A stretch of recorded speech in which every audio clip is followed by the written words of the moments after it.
You know how whenever you go to the doctor and they ask you 1.5 million questions and then the doctor asks you the same questions over again? Well, I wanted to automate that. But also, I was inspired by this article that came out just last week or in the last couple weeks.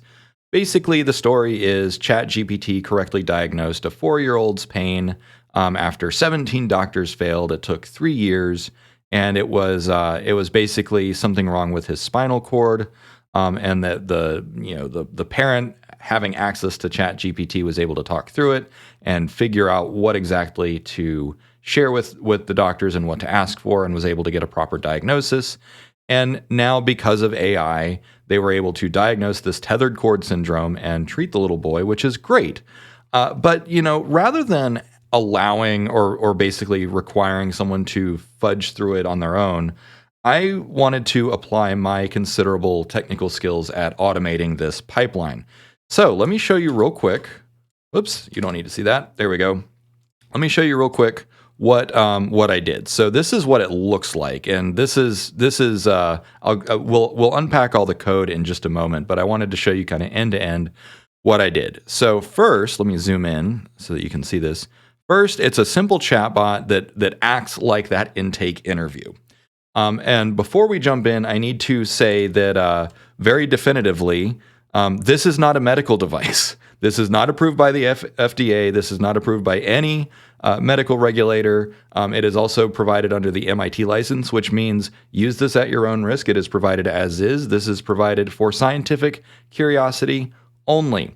Do not use this as a medical device. Do not use this for diagnosis. It is not ready. I will unpack all the reasons why it is not ready by the end of the video. But it is useful and it is helpful. And I want to basically just prove that the technology is ready for the next step in clinical usage with the proper testing, so on and so forth. Okay, so with that out of the way, it starts off as a simple chatbot that it has this very simple mission of asking clinical questions, the same way that an intake nurse will ask you kind of these interview questions to figure out what's going on. The next thing that it does is it compresses everything that you give it into just a few notes. And so again, this is the point. So it takes that whole conversation, compresses it to the most salient notes. And then from those notes, it will generate a couple of hypotheses. And so this clinical report is what it believes are the most likely possible things to investigate. So these are diagnostic hypotheses, which again, this is how not necessarily how all clinicians work. And also some clinicians out there might be saying, well, you're kind of jumping ahead because you shouldn't be coming up with a hypothesis yet. There's also a few problems with this, so let's start unpacking why this really simple approach is. I'm already aware that it's flawed. So this is basically just kind of bringing up the things that it thinks are most likely. We don't know how ChatGPT was trained to handle things like symptoms. It's entirely possible that it will miss rarer conditions, and I've actually thought about creating a version of this that is for hey, we've already gone through a lot of specialists. We're trying to find rare conditions now. If ChatGPT was able to help find the cause of that little boy's pain with tethered cord syndrome, I think it probably has the capacity to systematically and formally discover rare conditions. But this is more of a primary care practice, a PCP kind of approach.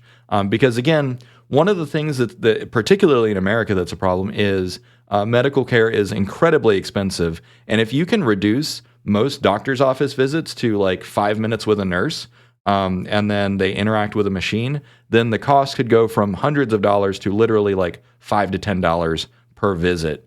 And this could be something that could really drastically help underserved populations. Okay, so in this case, I was pretending to be an older gentleman who is having freezing episodes. If you're familiar with the news, there is a particular older gentleman who has had some rather public freezing episodes, and so I basically pretended to be him, or someone with it who's presenting similar things of freezing for 20 seconds every now and then. So the chat intake takes all that and then compresses it down to notes. Then it generates this clinical report, this set of diagnostic hypotheses It says, okay, this is what I think it is. In this case, it could be a transient ischemic attack, also known as a mini stroke, blah, blah, blah. So it just spells it out in plain English. Neurological dysfunction caused by temporary loss of blood flow. Differentials. So for those of you that are not familiar with the clinical term, differentials is basically like, what are some similar but different things that could cause the same thing? And in working with ChatGPT and the API to like figure out exactly how to approach this, I realized that one thing that clinicians always do is they're keeping in mind, okay, here's my primary hypothesis, but here's also a list of differentials that I need to keep track of. And just by writing it down, these are all other avenues to investigate. Demographics, more common in older adults, particularly those over 60, and that's probative here because the patient is 80 or in his 80s. Symptoms, sudden weakness or numbness on one side of the body, confusion, blah, blah, blah, so on and so forth. Indicators, patient's age, episodes of freezing, loss of consciousness, confusion, or difficulty in finding the right words after episodes. Contraindicators, no reported weakness, numbness, severe headache, or dizziness. So from a clinical perspective, something like indicators is this is stuff that says, yes, this is positive, this is positively correlated with what we're thinking about. And then contraindications or contraindicators are things that basically say, well, it's not hitting on all cylinders. It doesn't match up perfectly. So again, like differentials, you want to be mindful of what matches and what doesn't match. Prognosis, TIAs are often warning signs of future strokes. With proper management, the risk can be significantly reduced. So this is all information that can be like either given to the patient or given to an intake nurse or someone who might have less specific experience. But again, it's also important to remember that these are not diagnoses yet. These are hypotheses for investigation. And then finally, it recommends some potential treatments and tests to go with it. And then the second option is epilepsy. So I actually watched a neurophysician, neurologist, that's the word, a neurologist breakdown, actually several breakdowns of some of these events. And they basically said the same thing. The two primary things that they suspect are transient ischemic attacks, which is a mini stroke, or epilepsy, or a particular kind of epilepsy. So in this case, based on outside information, this ChatGPT API directly agrees with what some professionals have mentioned. Granted, again, any responsible clinician will tell you you cannot diagnose someone just from watching a couple videos of them freezing up in public. But given the same information that I have and giving that information to this tool that I've built, it came up with roughly the same, basically clinical. I'm not going to say conclusion, but avenues of investigation. And so then the next phase is now that it has done the intake, it has summarized the intake, it has come up with a few hypotheses. It is now recommending clinical evaluation, and I actually messed up on the output, so we need to switch over to the logs, and I have it save it all to log files right now.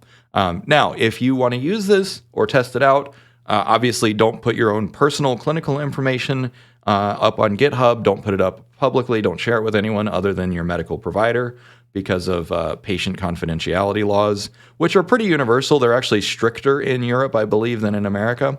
So anyways, here's a breakdown of what we saved. So here's the chat log. Here's the notes. Here is the diagnostic hypotheses. And then finally, here's the clinical pain. So this is a clinical report or a clinical evaluation report that is meant to be then given to the physician or the clinician, whether it's a nurse practitioner or registered nurse or physician's assistant. And so the first thing that it does is recommend all of the sensations to engage with the patient in order to basically dial in, like, what is it that you're looking for. And the reason that I included this is because if you talk to particularly ER physicians, but really any experienced physician, they can often get a tremendous amount of information just by walking into a room and glancing at the patient.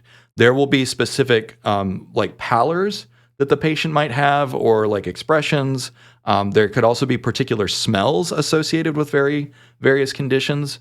So for instance, if someone is in ketosis, they're going to have a very distinctive smell, which ChatGPT doesn't have a sense of smell yet. So, but it can tell the clinician like, hey, if you smell this thing, this is a sign of ketosis, and pay attention to that because that can be very probative.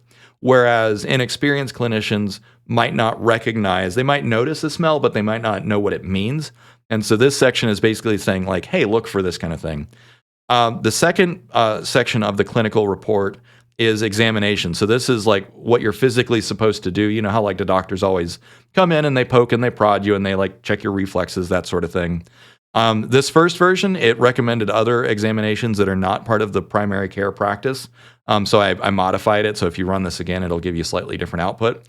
And then finally, it also has some recommended interview questions. So this is basically priming the doctor or the clinician to say, hey, here are some follow-up questions that you might want to use in order to interview this patient to get better, more information. And again, this is why physicians always ask some of the same questions again. It's not that they don't necessarily trust their intake staff. It's just they want to see your reaction for themselves.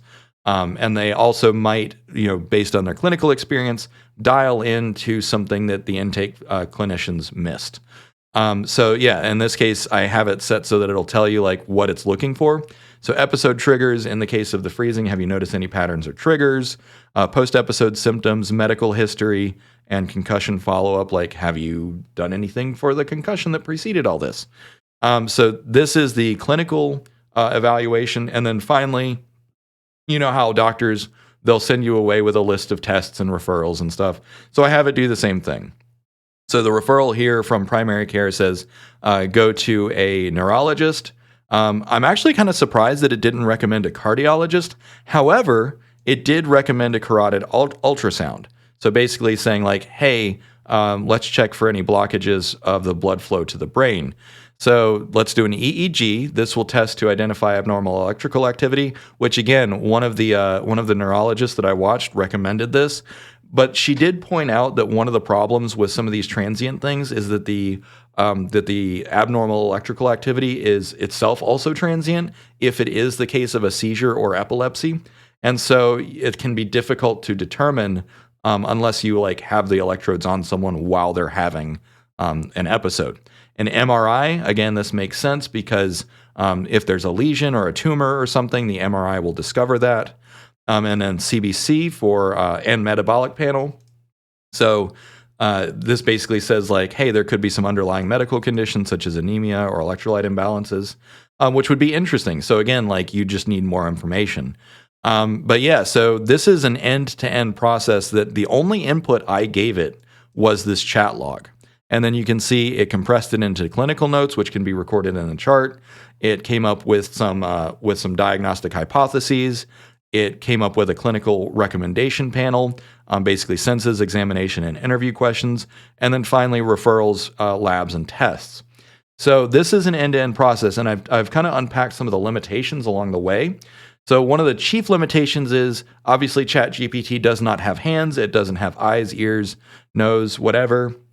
So it doesn't have all the clinical senses that a clinical practitioner will have, but it has read enough of this content on the internet in order to understand that this is generally how medical evaluations go. And my goal here is twofold. One, I want to demonstrate that it's possible and relatively simple. So a little bit of background about me is back in my corporate days, I was an IT infrastructure engineer with a specialization on cloud and automation. And so the biggest project that I ever automated was to update the firmware of several hundred servers as well as the drivers of the operating systems running on those servers. And these were hypervisors. So a hypervisor is a particular kind of server that runs virtual machines. So this is the kind of hardware and software stack that underpins all cloud instances. And so what I had to do was we had a critical patch on our storage system. So we had several petabytes of data that we needed to make sure we didn't disrupt. And we had hundreds of really, really large servers. And by large servers, I mean these servers had 2 terabytes of RAM each running cloud-based workloads.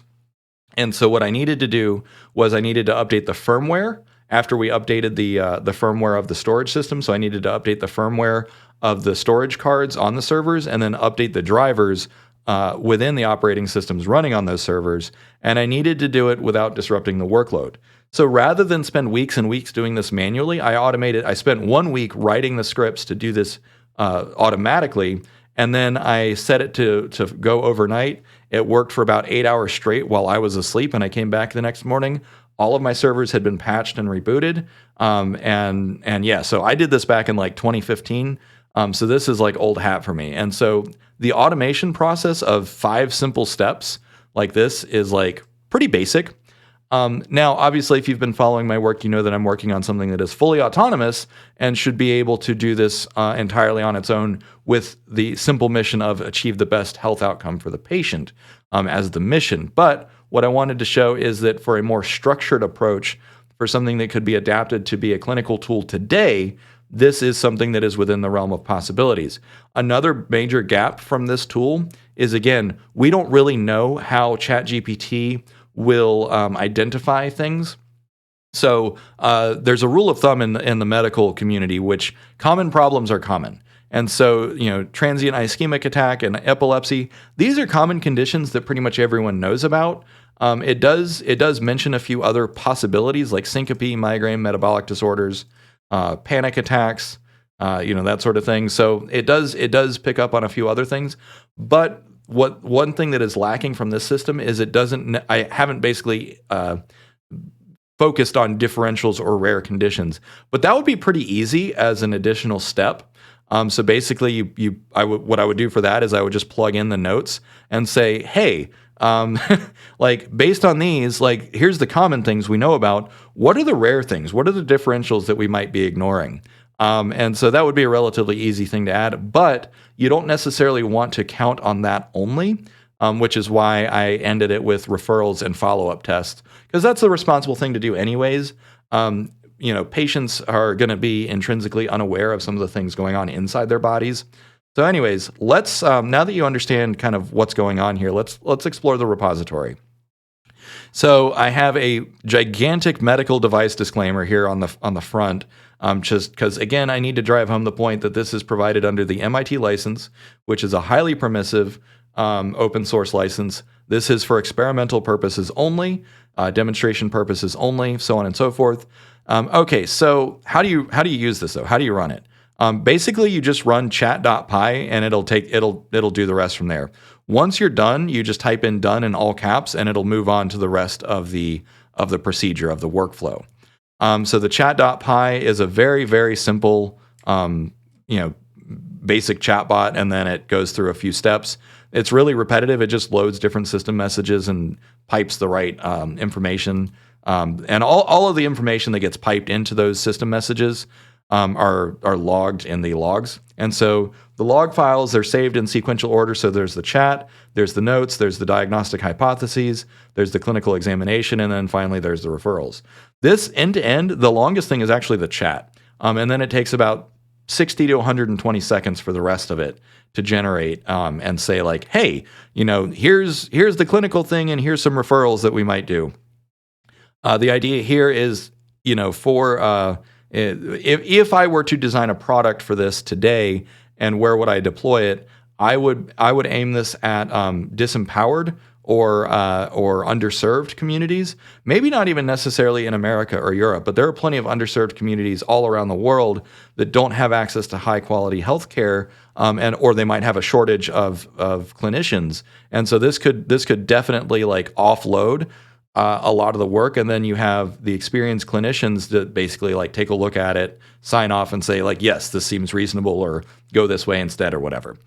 Okay, so then I've got all of the system messages saved as Markdown files. So you can take a look at these, and you can see like it's actually relatively straightforward. This is the system message that I use for the chatbot. So mission, you're a patient intake chatbot focusing on symptoms. Your mission is to ask questions to help a patient fully articulate their symptoms in a clear manner. Your chat transcript will ultimately be translated into chart notes.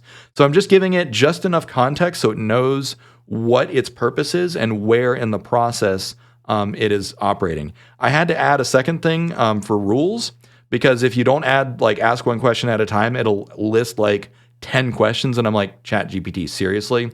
You're not like, clinicians are not going to rattle off like 10 questions in a row. So I said, ask only one question at a time, provide some context or clarification around the follow-up questions you ask. And then I said, do not converse with the patient.